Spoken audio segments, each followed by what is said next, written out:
Hello, and welcome to Havoc Wargaming, dedicated to bringing you the uncommon. For those of you who haven't met me, my name is Ron, and today we're going to do a review of the New Horizons Trust and Loan Bank Kit by Blacksite Studios. So let's get started.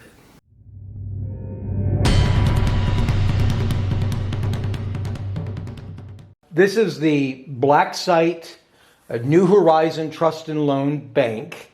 It's not a new model. I think it's been available for some time. I've certainly been wanting it got it for Christmas, put it together. Here we have it on a Blacksite Studios street map. The building is pretty big. I've got two 28mm science fiction figures, cobblestones. Well, one's a cobblestone. I think there's a 3D print.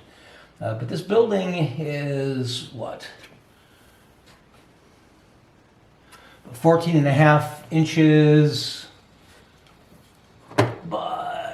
by 16. Pretty big building. Reality is I thought it might be bigger than this.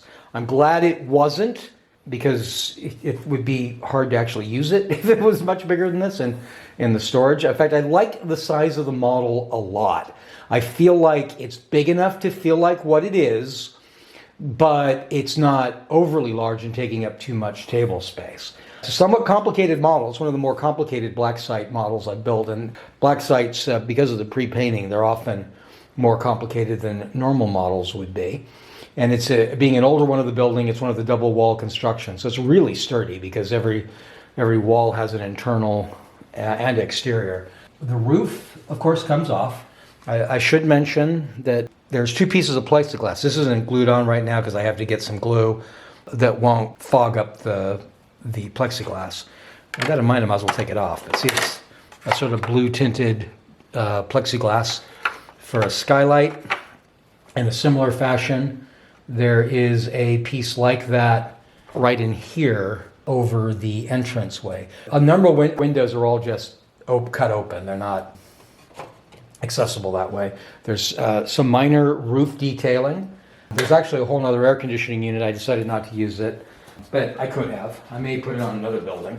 I glued this on, but the plinth was made so you could use it or not use it or take it back off and forth as you saw fit. Didn't see a real reason to not just stick it on there, so I did. All right, let me give you a shot of the interior. We'll look at the general interior first. You can see the teller area just here. There's a door to a storage area or office in the back there. The doors all work.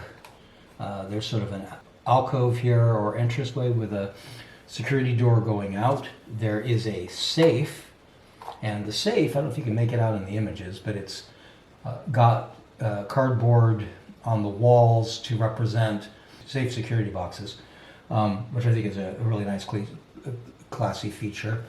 In the teller's area there's a window for drive-through service, so all the attributes you'd expect in a modern bank, except there's no ATM. I'll come to that in a moment, why I think they probably don't have that. There's two plants making the lobby a little cozier. Those plants came with it. I think that's kind of a cool feature that I forgot or hadn't expected. Now, I mentioned I was going to go back and talk about the lack of an ATM. One of the things I like about this building is I think it could stretch to a few time periods. It is, obviously it's a somewhat modern architecture. I think it is a very definable architecture. I think if you look at this building, it looks like a bank. I like that. It's not just some rectangle that they put a sign on that says bank. It actually looks like a bank. Here's the drive-through window over there. I think they had drive-throughs already in the 70s, maybe in the 60s. But that goes to what I was going to say about the ATM. Is I feel like this architecture makes this building usable from 60s all the way up to the modern day, which is something I also like about the bank. I could use this for something like Spectra or Battle Space, which is set on the cutting edge, maybe Breacher, on the cutting edge of the modern world. Or I could use it for Spy-Fi, for 7TV, or The Beat, which was in the first edition, was their detective show, and one that I keep trying to bring back.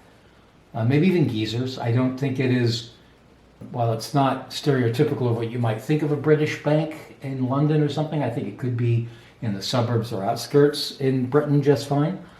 So I think there's a lot of different uses that the bank can give that way. Directions were less clear than they could have been.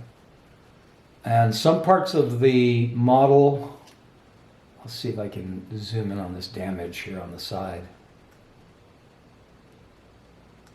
All right, just there you can see, come on, focus. You can see a part where the pre-paint chipped off. Yeah, right there you can see that about halfway down that wall. The surface level, when pulling it out of the sprue, the painted piece came off. When I catch those, I'll re-glue them back on. But sometimes when there's complicated cuts and lots of cuts all near each other, that'll happen with these black site things. I mention it just so you know, but it's not a difficult fix. I mean, a little gray paint will hide that. I'm probably going to want to go over that to get rid of the brick-looking shape of the joint from anyway. There's a little touch-up that you have to do with these pre-painted kits to hide the marks where the joints were, where the sprue was left connecting it. None of that really detracts from the model as far as I'm concerned. It's all just part of working with this material. So overall, it took me a while to put together, but it went together pretty straightforward. Even the things where I said the directions weren't always clear. The sign, for instance, looks from the final pictures like that bar at the bottom should have been behind the facade. It doesn't look bad the way it is, I don't think, but it probably would have looked better the way they actually had it, and it would stop trying to pop up like it keeps doing to me there. There's only a support for this whole piece right here, somewhere in this area, and they really should have had one over there too. The kit's pretty sturdy. I think it looks good. As I said before, I think it's got a lot of different uses that it could do on a tabletop, and I'm very, very happy with it. It's not an inexpensive kit, but you're getting an awful lot for the money. I mean, it's retails somewhere in the area of $100, and that's a little pricey for an MDF kit, but I mean, look at it. It's a big building. All of their kits, because they're pre-painted and because they do that double walling situation. What I mean, in case I'm not being clear on what I mean when I keep calling it double wall, you'll notice that the interior walls are yellowish beige, and the outside is the striped and gray. And they do that by using two whole sets of walls. So all that interior space in rooms is completely constructed, and then the outside walls are a facade glued over it. That ends up almost doubling the amount of MDF that a kid is using. I think they've been getting away from that. So I don't know if that was just for Don't Look Back, but some of the newer things I've had from them are just double-sided painted. If you're not using interiors, it's really not a problem. A building like this, though, obviously with a bank, you're likely to be using the interior of this building. That's part of where the size, where I talk about it taking up a lot of space on the table. If you remember that you'd be playing in it, it's really not taking up that space. And obviously, in most cases, you're probably doing bank robberies or hostage. Bank robberies gone bad to become hostage situations or something like that. And so you're really going to be using the interior of this product, I think. So yeah, very nice product. I'm very, very, very happy with this model, and I would recommend it very highly to anybody who's interested in any of those sort of games I mentioned, where you can use a bank from the later 20th, early 21st century. I mentioned it not having an ATM, which makes it more usable in the periods I'm concerned in. But if it really bothers you or you needed an ATM, there are a couple of companies that make resin portable ATMs, and you could, I don't know, the portable is really what you'd want on a real bank, but you could place it outside to represent that ATM. You could probably make one pretty easily too if you're handy with making your own terrain. So that is the New Horizon Trusted Bank by Black Site Studios.